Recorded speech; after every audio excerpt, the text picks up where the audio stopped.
Hi guys, my name is Akshay and I am a manifestation coach. All my contact info is in the description. Today we are going to talk about how to live in the end to manifest your specific person successfully. Okay, so first I want to tell you what living in the end is. I want you to just remember the time when you are really hungry, really hungry, haven't eaten in a while, and can you remember that feeling of restlessness that you have? You can't focus on anything, you are irritated and you're really restless and chomping at the bit a little bit. You're craving food, you are not feeling this feeling of pleasantness, but rather this strong want, this kind of low-key desperation. And now you, I believe, are a person with a phone, so you have regular access to food. But there are people in the world who do not have access to food. They don't have the resources to buy food and nobody is giving it to them. So can you imagine their state of mind? They feel so helpless and hopeless and defeated. That is the feeling of not living in the end. You're constantly wanting, begging, chasing, overthinking. How can I get it? You're anxious. What if I don't get it? Now imagine you had a lovely meal, all your favorite foods with friends and family and loved ones, and you are relishing the taste. You're like, wow, this is so fantastic, man. And you are relishing the taste, and it's so delicious, and you're savoring the flavors, and you just finished having this meal. At this point, you are not hungry, you are not craving it, you are just enjoying the feeling of fullness and satisfaction. If somebody tries to give you more, you are picky, you are selective. Should I try this? Should I not try this? Etc.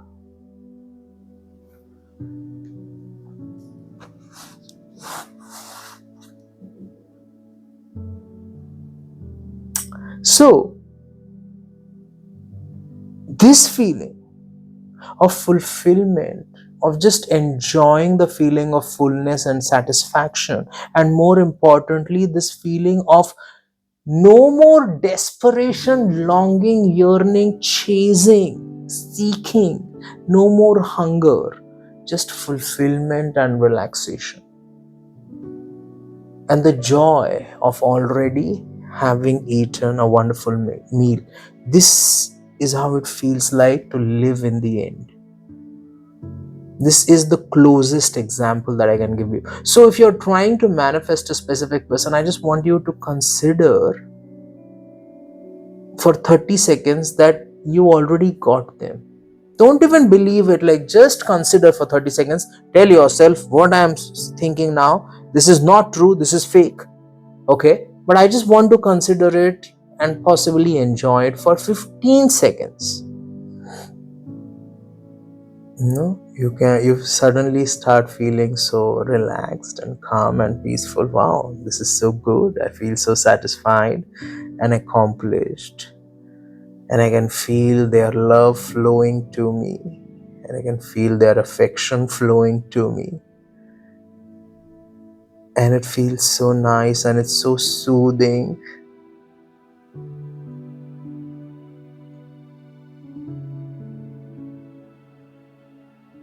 And this is what I wanted, and it feels good to get it. This is living in the practicing being in this state.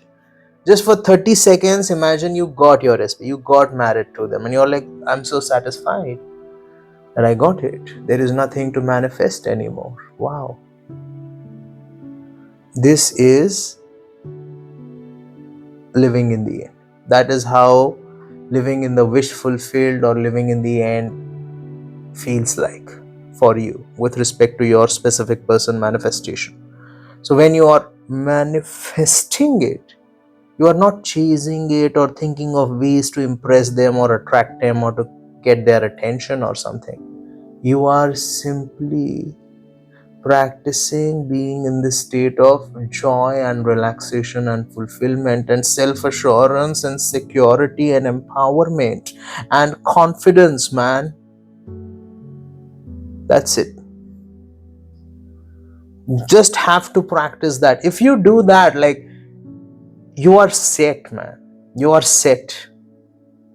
And you can do it by visualizing as if you're already together. You can visualize them proposing to you or telling you that they love you. You can visualize your specific person asking you to marry them, going down on one knee. You can actually visualize getting married to them. If it's a Christian wedding, then you will say your wedding vows and then you will have a kiss, but not a French kiss. I don't know.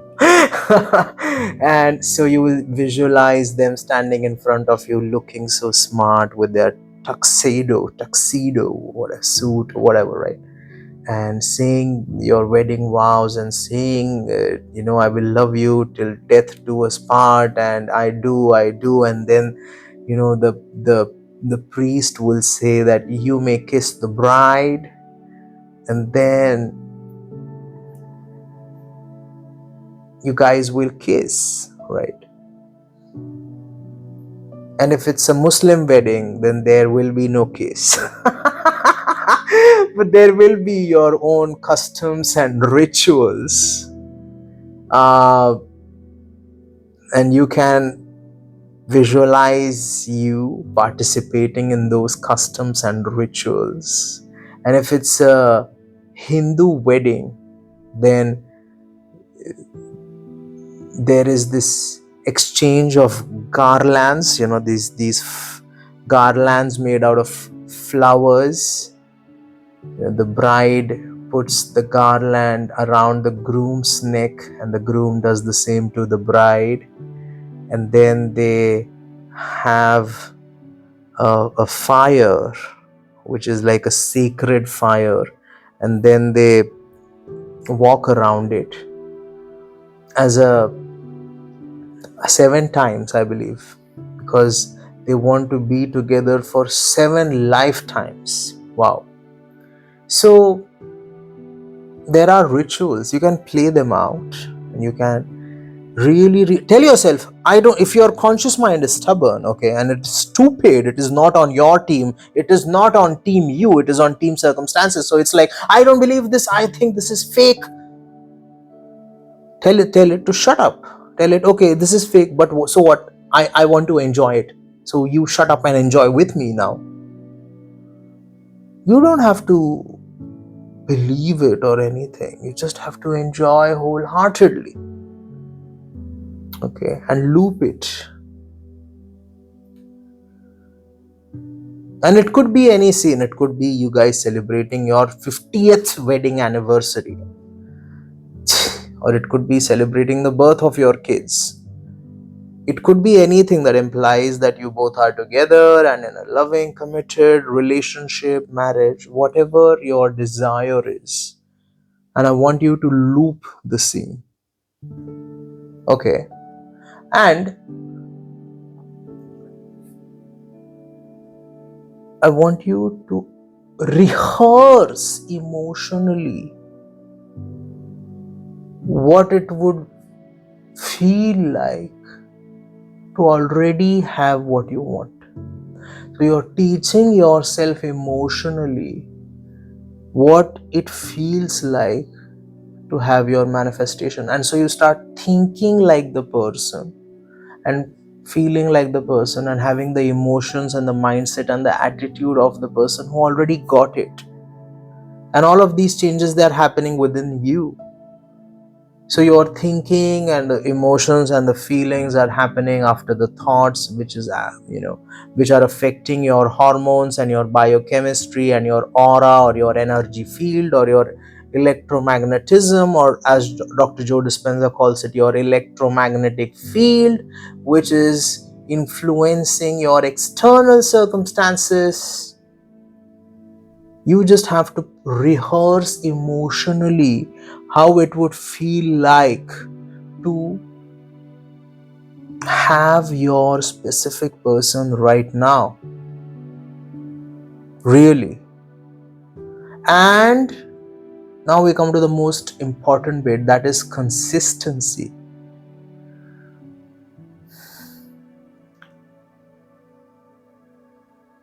This is something that I can only tell you to do. I can't come into your life and force you to be consistent.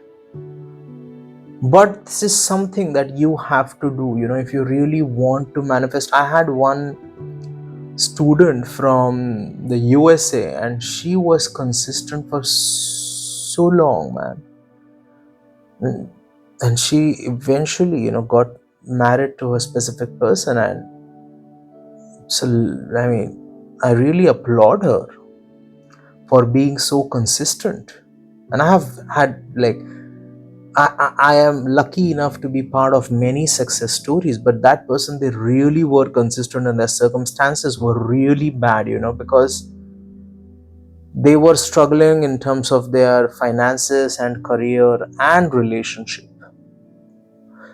So for example, you have a bad day with your SP or something, you can go and have a nice dinner with friends in a restaurant or a cafe or whatever, right? Or go watch a nice movie. Like, this person was not able to even do that. She was just sitting with herself and with her thoughts for so long. But consistency was the crucial element, was the X factor, and it is the most important ingredient for a successful manifestation: consistency. And there will be bad days when you think, is this manifestation real, is it working? But you have to tell yourself that there is only one thing that is expected of me, and that is to practice being in the state of having it. That's it. You make a decision that I have it, and then you practice and enjoy the inner experience of having it. There is nothing else to manifestation. I will make 10,000 more manifestation videos because I love to make manifestation videos and I like to nerd out and geek out about manifestation. And the people who come to learn from me, they're even bigger geeks. Like, they've read more books than me. Many of them have indeed. Yeah. This is what I love to do, but there is nothing else to it, guys. Deciding that I got it and then enjoying the feeling of having it. There is nothing more to manifestation. I don't care what you are calling it. You're calling it quantum jumping, you are calling it law of attraction, you're calling it law of assumption, you're calling it law of vibration, you're calling it conscious creation, you're calling it manifestation. I don't care what technique you are doing: robotic affirmations, visualization, scripting, affirmations with feelings, isn't it wonderful technique, telephone technique, I don't care, 3 cup, 2 cup technique, 369 technique, it's the same thing. Really, nobody will give it to you as straight as I am telling it to you, man. It's the same thing. Any book on manifestation that you pick up, it will say the same thing. It's packaged differently based on the author's personal experience. And yes, I do read books because I like to look at manifestation from different perspectives. And I enjoy reading people's stories of transformation and evolution and their observations. But it says the same thing, guys. Decide I got it and then enjoy it. There is nothing more to it. Stay consistent, man. Okay. I hope that I was able to deliver the message in a way that was easy for you to understand. and that you derived value from this interaction here. And if you like the video, please hit like, share, subscribe, comment, hit the notification bell, unleash the power within you, and remember that if I said it, I already did it. Thank you.